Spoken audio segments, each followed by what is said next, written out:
Bienvenido Alberto Gómez, el homenajeado de Culebrones TV. ¿Qué tal? ¿Cómo estás? Todo bien, feliz de estar otra vez por aquí.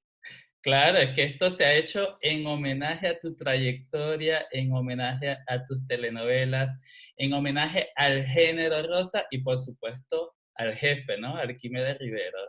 Y en homenaje al público que me ha apoyado a lo largo de toda mi carrera. Justamente de eso vamos a hablar de este episodio, ¿no? Todo lo que ha sido el público internacional. O sea, ¿cuál fue la primera telenovela que fue traducida a otro idioma que no fuera el castellano, ¿no? El español. Mira, tengo entendido que la primera telenovela venezolana que se vendió internacionalmente fue La Usurpadora, con Marina Baura y Raúl Amundaray. Eso me dijo el señor Dante Carle, que era un gran actor y que fue también un ejecutivo de RCTV, que fue la primera telenovela en exportarse. Pues ya luego, pues ya eso abrió el mercado. Otra gran exportada fue Esmeralda con Lupita Ferrer y José Bardina. Pues todas esas parejas míticas abrieron el mercado. No me queda claro si fueron traducidas o si simplemente se vendieron a Latinoamérica. Eso es lo que no me queda claro. Y de las tuyas, de cuando tú te has enterado, la primera telenovela de Alberto Gómez que la están hablando en ruso o en italiano, ¿cuál fue? Bueno, obviamente la primera fue Abigail. Abigail inmediatamente comenzó a venderse y ya nos empezaron a decir, se vendió en Italia, se vendió en Alemania, se vendió, sí, inmediatamente comenzaron a llegar las noticias. Claro, en aquella época, te estoy hablando de los 80, pues uno lo veía así como una cosa, wow, y te enterabas porque te lo decían los mismos ejecutivos en el canal. En aquella época no había redes sociales, entonces uno no estaba enterado, te enterabas era por eso, por boca de otro. Y sí, te llegaba la noticia. Por ejemplo, yo me acuerdo haber visto una revista italiana donde una página entera la dedicaban a la promoción de Abigail. Allí le fue cambiado el título, allí no se llamaba Abigail, se llamaba Marilena, que es un nombre pues italiano. Entonces, pues la promocionaban como el gran suceso de Italia, que todos los italianos estaban enloquecidos viendo la telenovela. Entonces sí, son cosas que te llenan de orgullo y que te impresionan mucho. Y cuando le cambiaban el nombre, ¿no te sentías un poco mal porque perdió la esencia, no? O yo qué sé. No, pues era lógico, eran los requerimientos del mercado, ¿no? Como igual cuando llegaban telenovelas brasileras a Venezuela, muchas veces le cambiaban pues los nombres a los personajes. Incluso me acuerdo de telenovelas mexicanas que le cambiaban el título en Venezuela, le ponían otro título, no se llamaban como salía originalmente. Eso siempre ha sucedido. ¿Y las traducciones las hacían en Venezuela o las hacían en los países que se compraba la telenovela? O en los países donde se compraba, claro, si la compraba, por decirte, Mongolia, pues ellos eran los que traducían. Claro. Eh, la semana pasada me estuvo entrevistando la gente de Italia, precisamente por el éxito de Abigail, que la volvieron a repetir una vez más, luego de 31 años, y entonces le pregunté a la amiga que me entrevistó que qué pasaba, que ya no transmitían telenovelas de ningún país allí en Italia. Y entonces me dijo que traducirlas, como eran novelas tan largas, traducirlas les costaba muy caro. Entonces, ¿qué probaron? A poner telenovelas en el idioma original del país con subtítulos abajo en italiano, pero que eso no gustó, que el público las rechazó, entonces no tuvieron éxito. Y por eso es que seguían repitiendo pues telenovelas tan añejas, porque eran las que tenían traducidas y que el público las volvía a ver, ojo, las volvía a ver y se las volvía a tragar enteras. Claro. Y cuéntame acerca de ese público internacional. ¿Cuándo te empezaron a llegar las primeras cartas o llamadas o esa interacción con el público internacional? Sí, te digo, llegaban a través de los ejecutivos. Yo me enteraba, pues mi jefe, Arquímedes Rivero, me decía, mira, llegó esto de X país y te mostraban pues un recorte de prensa. O me acuerdo un día estar sentado en la oficina de Arquímedes y llamaron, estando yo allí, llamaron desde España, donde estaban transmitiendo Todo por tu amor. Llamó la gente de Televisión Española a preguntar que cuántos capítulos se le iba a hacer a la telenovela porque estaba funcionando muy bien. Me acuerdo una vez aquí en Telemundo, estaba yo reunido con otro de mis jefes, Patricio Wills, y entonces me dice, qué lástima que le hicimos a Marina nada más que 160 capítulos, porque la gente de Puerto Rico nos está exigiendo que la llevemos a 200 y ya la novela pues se había terminado hacía meses. Entonces, las noticias llegaban pues continuamente, continuamente. El público, en este caso, ¿cuándo tú podías o cómo tú te guiabas, ¿no? A través de esas peticiones del público? ¿Cómo llegaban las peticiones del público? Más allá de los números, ¿no? Porque sabemos que siempre hay una estadística de rating, de saber cómo va el encendido para ver la telenovela, pero cuando salías a la calle, o sea, ¿cómo era esa interacción con el público que veía tus telenovelas?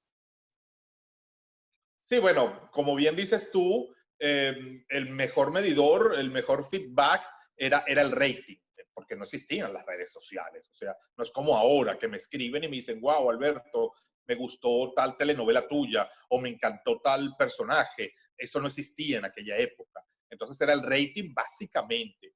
Pero luego, si ibas, no sé, yo iba a una comida, a una fiesta, pues siempre preguntaba. No me gustaba decir que yo era el escritor, pues para que fueran muy sinceros en sus respuestas, ¿no? No vaya a ser que a alguien no le gustara la telenovela y se sintiera cohibido ante mí y me dijera, no, es maravillosa. No, no, no, no. Yo no les decía quién era, sino que simplemente sacaba el tema así como quien no quiere la cosa y, oye, estás viendo, por decirte, Cara Sucia. Ah, me pasó algo con Cara Sucia, fíjate. No sé si tú recuerdas que para llegar a Venevisión había que tomar una autobuseta abajo en la avenida Andrés Bello. Sí. Yo no llevaba carro al canal porque era muy difícil conseguir estacionamiento. Entonces me iba siempre en metro y al llegar pues tomaba la autobuseta para subir a la colina.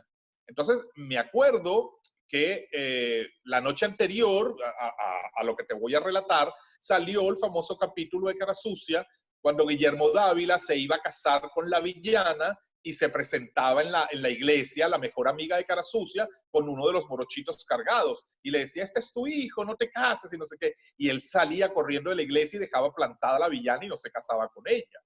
Bueno, nada, me subo ese día en la camionetita y iban subiendo, ¿te acuerdas que al lado del canal está el colegio Las Salles? Sí. Entonces iba la camioneta llena de muchachos del colegio, adolescentes. Y entonces uno de ellos dijo, vieron anoche el capítulo de Cara Sucia, Miguel Ángel dejó plantada a Santa.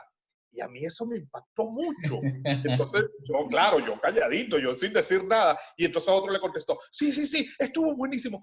Bien hecho que la dejó plantada, porque ella es malísima. Y los muchachos hablando de eso, como que había sucedido una cosa y wow, pues ya sabes, pues eso, claro, te llena y eso te hace sentir súper bien. Entonces, era esa manera, te enterabas en la calle. En la calle, claro, porque el hecho de, por ejemplo, una época en la que realmente, como tú dices, no había redes sociales y que el gran entretenimiento era la televisión y, por ejemplo, en Venezuela la telenovela, o sea, teníamos una franja horarias vespertinas y nocturnas de telenovelas y de Claro, telenovelas que además tenían competencia, porque no estábamos solos, o sea, un canal, habían otras ofertas en otros canales. había novelas a la 1, a las 2 y a las 3 de la tarde. Luego había telenovelas a las 9 y a las 10 de la noche en los dos canales, Radio Caracas y Venevisión. Y muchas veces entraba a competir el Canal 8 y luego entró fuerte a competir Televen. O sea, eran 4 Sí, canales de telenovelas, de donde había telenovelas tanto nacionales como importadas. Fue una época muy fuerte. muy fuerte. Sí, pero sobre todo yo diría los 80 y 90, ¿no? Yo creo que es cuando más se notó toda esta competitividad de géneros, de historias, además de encontrar siempre, ¿no? Nuevas caras para la actuación, que eso me parecía siempre muy interesante en tus telenovelas. Habían los grandes íconos, pero siempre había una cara nueva. ¿Cómo Sí, hacían este trabajo? se De- lanzaban, se lanzaban nuevas actrices y nuevos actores que luego con el paso de los años se convertían en grandes figuras.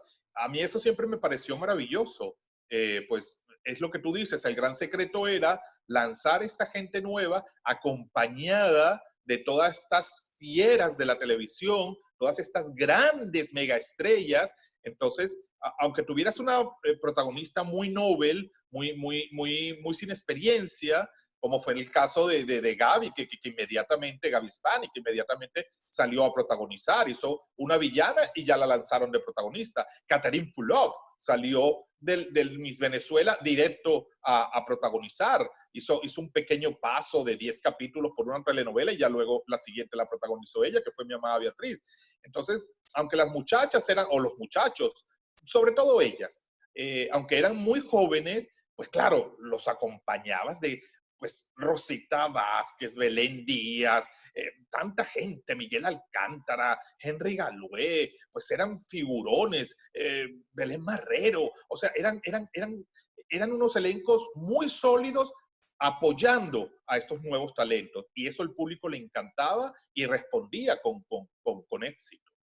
Bueno, todas esas actrices se deben de sentir muy afortunadas, además, ¿no? Porque no era fácil conseguir un trabajo en una telenovela. A ver, en Venezuela sí es cierto que hay grandes escuelas de actuación, también era muy común, ¿no? Que a través de los concursos de belleza salieran las nuevas caras para estos dramáticos, pero ¿quién te aseguraba que iba a funcionar? Ahí de quién era el ojo clínico. Sabemos que el ojo clínico era tu jefe, tu gran jefe. Bueno, Arquímedes Rivero siempre decía, bueno, un hombre súper sabio, con con una visión impresionante. Y él siempre decía que era más difícil encontrar galanes que actrices, porque él decía que la mujer, ya por el hecho de ser mujer y por el hecho de saber que iba a ser madre el día de mañana, pues era más dada pues a eso, ¿no? Al sentimiento, al dramatismo, a la lágrima, o sea, era más normal, Sí. mientras que en el hombre era más difícil. Entonces, que sí, que de pronto encontrabas pues galanazos como se encontraron, pero que no resultaban ser tan impactantes como ellas, que siempre las mujeres tenían pues como que la bandera de invictas en eso. Y es verdad, siempre nos costaba más conseguir un galán nuevo que una galana. Pero ¿será que el público también empatizaba más con la figura femenina? Podría ser, y como la telenovela se basaba en ellas, porque eran telenovelas que se basaban en ellas, todo le pasaba a ellas, entonces sí, yo creo que eran las que primero lograban una identificación. Te voy a hacer un comentario muy chistoso. Cuando veía tus telenovelas, algunas personas decían, yo creo que ese es hijo de Corín Tellado, el que escribe esas telenovelas. El hijo perdido de Corín Tellado. El hijo perdido de Corín Tellado. ¿Llegaste a leer alguna novela de Corín Tellado? Sí, claro, claro, por supuesto. ¿Quién no ha leído a Corín Tellado? Por supuesto. Hay otro autor español fabuloso, ya fallecido, llamado Guillermo Sautier Casaseca, que es un autor español. Bueno, tiene unos culebrones, pero impresionantes el libro. Obviamente la maestra Delia Fiallo, la otra maestra Inés Rodena, o sea, pues crecimos viendo esas telenovelas antes de yo dedicarme a la televisión. Entonces son referentes demasiado grandes e imposibles de no tener el recuerdo vivo aquí en la cabezota. Claro, claro. No, lo digo como estamos hablando también de que este episodio está dedicado hacia el público, de qué pasaba con el público, de hasta dónde podían llegar tus telenovelas, cómo te sentías tú identificado con ellos. También me parece curioso que además tú resaltabas la belleza femenina, o sea, la escultura, el cuerpo, ¿no? El físico. Yo creo que a más de un cirujano plástico le diste trabajo, ¿no? Bueno, Yo creo que ya llegaban operadas, porque ya llegaban del Miss Venezuela. Entonces, ya llegaban listas al estudio de grabación. No tenían que pasar por el quirófano. Pero igualmente, aunque hubieran tenido que pasar, eso es válido, eso es válido. La televisión es imagen. Entonces es válido que se hicieran sus retoques. Eso yo no lo critico, pero para nada. No, pero digo también, algún espectador o alguna espectadora que dijera, bueno, yo quiero tener el cuerpo de Gabriela Spanik y vamos a hacernos la liposucción. Seguro, Seguro, seguro. No, seguro. no, no, no, no lo dudo, pero para nada. Porque ellas simbolizaban eso, o sea, eran referentes y modelos a seguir por el público, ¿no? Más allá del personaje, sino en el aspecto físico. La mujer venezolana en general, no solamente actrices, la mujer venezolana en general siempre ha sido de estar muy bien arreglada, siempre. Para ir al mercado iban de punta en blanco. La mujer venezolana siempre ha sido muy coqueta y siempre se ha destacado por eso, aparte de la belleza natural, por la liga de razas. Aparte de eso, pues siempre se han vestido bien, siempre se han arreglado, las de siempre maquilladas, sus uñas pintadas. La mujer venezolana es muy coqueta y eso es fabuloso. Tanto que amanece despierta con maquillada, ¿no? En las telenovelas. Producida, ya parece producida. Todas en las telenovelas aparecen maquilladas al despertar. Y uno dice, bueno, ¿y cómo es Bueno, pues claro, pues, no pueden aparecer con el legañero y todas feas, pues no, hay que mantener la fantasía. A eso voy, ¿no? Claro, totalmente. Antes de que nacieran los influencers de ahora, ya existían las actrices de telenovelas que ponían de moda cortes de cabello. ¿Te acuerdas de Rudy Rodríguez Claro, en Niña en Bonita. Niña Bonita? Sí, sí. Alba Roversi también en Ligia cuando se hizo la famosa permanente y todas las muchachas se hicieron la permanente. Pues sí, han marcado modas. Ellas sí eran verdaderas influencers. Esas sí eran las verdaderas influencers. Lo recuerdo, mira, no le podemos quitar el corte de cabello a Rudy Rodríguez. Ella sigue siendo la Niña Bonita. Totalmente. Como Alba Roversi, como también Gledys Ibarra, ¿no? Por estas calles. También. Claro, claro. Es que es lo que te digo, eran telenovelas que se metían en los hogares, eran telenovelas que penetraban con mucha fuerza en el corazón del público. Y entonces, pues se lograba eso. Eran telenovelas, además que yo creo que inconscientemente ya las hacíamos con esa idea. Eh, eh, eh, yo no creo que Rudy se haya cortado el pelo diciendo voy a lograr que toda Venezuela se lo corte igual que yo, pero inconscientemente, pues mira, se hacía y sucedía. O sea, era un producto masivo y el público lo adoraba y seguía las tendencias. ¿Cuáles recuerdas tú? ¿Qué tendencias de tus telenovelas pudieras haber marcado en esa época de las protagonistas, de las actrices? Bueno, pues las que ya nombramos, pues Alba, Rudy, la misma Catherine en Abigail, ese look que tenía de cierta desfachatez con aquel pelo alborotado. Ella tenía como un mechón dorado, ¿no? Exacto, sí, cuando era la colegiala rebelde.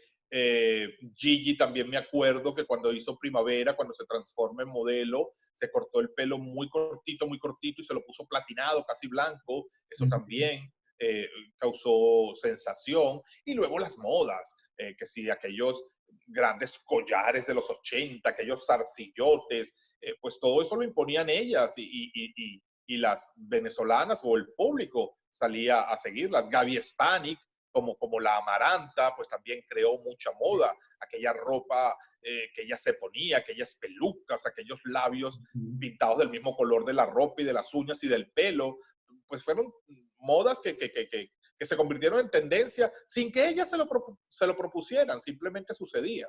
Claro, porque para esa época no había un estudio de mercado en el impacto en Nada, las redes sociales para ver qué nada, vender, nada de eso.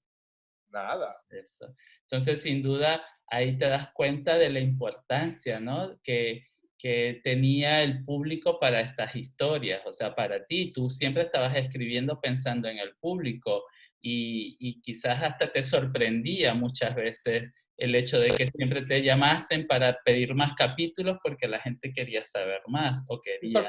Te sorprendías porque eran cosas que uno las hacía naturalmente y que no pensabas que iban a tener esa fuerza en los hogares. Yo tengo por ahí una revista española eh, donde hacen un listado enorme de los nombres de los protagonistas. Entonces me causó mucha gracia el reportaje porque decía, es que todos se llaman Luis Fernando, Jesús Manuel, Gabriel Alfonso. O sea, entonces hacían hincapié en eso, ¿no? En que todos los nombres eran combinados, ¿no? Que no era que se llamaba Álvaro y punto, o Pedro y ya, no, sino que todos eran Luis Gerardo, siempre eran nombres. Entonces me causó mucha gracia ese reportaje y lo guardé, y es verdad. Y no era una cosa que uno planeara, sino que uno, por ser el galán, pues le ponía un nombre rimbombante. Bueno, vamos a ponerle Pedro David, pero no sabíamos que eso iba a llegar tan fuerte. Otro caso muy famoso, cuando Thalía fue a Venezuela, que la llevó Sábado Sensacional por el éxito de Marimar. Y entonces la llevaron, el programa la llevó a la maternidad Concesión Palacios. Y ese día ella contó con mucho impacto, ella estaba impresionada, ella no lo podía creer. A 45 niñas le habían puesto Marimar, 45 niñas nacidas le habían puesto Marimar. Y sí lo creo, sí lo creo. A mí mismo me pasó hace años, yo estaba en casa de una amiga y llegó otra amiga y no sé qué y tal y cual, y entonces esta amiga le dice, mira, él es el escritor de Abigail, y entonces ella me dijo, yo me llamo Abigail por esa novela. Y yo le digo, ¿en serio? Me dijo, sí, mi mamá era loca con esa novela, estaba embarazada de mí, me tuvo, me puso Abigail. O sea que, para que veas, eran cosas que sucedían y maravillosas. Es maravilloso porque ahí te das cuenta del poder que tenías tú, o sea, de que al ponerle el nombre a los personajes, al ponerle el nombre a la telenovela, era un Claro. poder increíble. Sí, sí, sí. ¿Cómo podías llegar a que alguien le pusiera por nombre a su hijo el de la protagonista de la telenovela o la del nombre de la telenovela? Increíble. Sí, es verdad, es verdad, es verdad. Así Y eso que, ha pasado desde siempre, no solamente conmigo. Yo también, cuando vivía solo allá en Caracas, pues yo tenía una muchacha que me iba una vez a la semana, pues, a limpiar, a recoger y no sé qué y tal y cual, y se llamaba Esmeralda. Y ella, cuando supo que yo era escritor, me dijo, es que me llamo Esmeralda por la telenovela de Lupita. Igual, el mismo caso. Mi mamá veía la novela, estaba embarazada y me puso Esmeralda.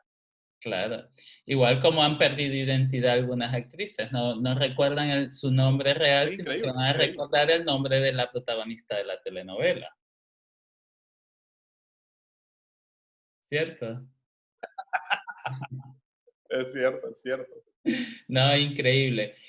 Alberto, a estas alturas de tu vida, ¿qué estás haciendo? O sea, tengo entendido que escribiste un libro. ¿Para qué ese libro? ¿Qué has puesto allí? Cuéntanos. ¿Cómo se llama? Camino de Espinas. ¿Por qué? Camino de espinas. Bueno, ya te imaginarás por qué. Ya te imaginarás. Ya te imaginarás todo lo que sufre la pobre protagonista, ¿no? Lo pueden comprar en Amazon. Está disponible en Amazon. Muy bien. Y en Cuéntanos España un está en el poco. Corte Inglés y en la Casa del Libro. Ah, está en el Corte Inglés y en la Casa del Libro. Sí, sí, allí en España sí. Lo edité allí en España. Cuéntanos un poco de qué edición es, de este año o del año pasado. De diciembre del 2019. Uy, casi que con el COVID-19. Casi, casi, casi. Menos Bueno, mal que lo escribí antes, porque si no la protagonista se hubiera enfermado del COVID. del co- A mí que me Rápidamente encanta que les pasen todas esas desgracias, se hubiera enfermado del COVID. también. Cuéntanos de camino, un camino. Mira, antes que me preguntabas a qué estoy dedicado, estoy escribiendo para una compañía que se llama Audible, que es precisamente española, en combinación con Fonolibro, que es de aquí de Miami. Entonces estamos haciendo libros en audio o historias en audio. Entonces estoy escribiendo para ellos. Eh, Aparte de eso, pues el libro que ya lo publiqué y ahora que estoy terminando mi segundo libro, que espero poderlo publicar una vez que pase todo este horror que nos tiene a todos con la cabeza ya llena de desesperación. Entonces estoy dedicado a eso, a escribir audiolibros para esta compañía que se graban, bien sea o con un narrador o bien sean con actores. Vale. Entonces, y estos libros escritos. Y este libro, Camino de Espinas, eh, ¿va a tener otra edición o de qué va el libro? ¿De qué va? Bueno, me imagino que será dependiendo de las ventas si habrá una segunda edición o no. Ahora no sé qué tanto estará funcionando el mundo editorial con todo esto, pues la gente ya sabe, ¿no? Con Ya. toda esta pandemia y Bueno, tanta pero por gente. lo pronto está en internet, está en Amazon, la gente lo Sí, puede claro, encontrar por allí. claro. Así Es una que, historia muy interesante. Es una chica hija de balseros cubanos, una muchacha de origen humilde, y ella se enamora del próximo presidente de los Estados Unidos. Entonces, es todo este drama, esta diferencia de clases sociales, obviamente los grandes villanos, pues los secretos, una historia sin secretos, pues no es historia. Entonces, está muy bien armada, está muy entretenida y muy fácil de leer. ¿y tienes pensado llevarlo a telenovela? Pues es que no depende de mí, Luis, ya tú sabes, eso depende pues que se interese pues una plataforma o que se interese un productor, no es una cosa que depende de mí. Muy Es bien. perfecto para llevarlo a la televisión, pero ya queda en manos de otros. Bueno, vamos a ver quién se topa el libro por allí.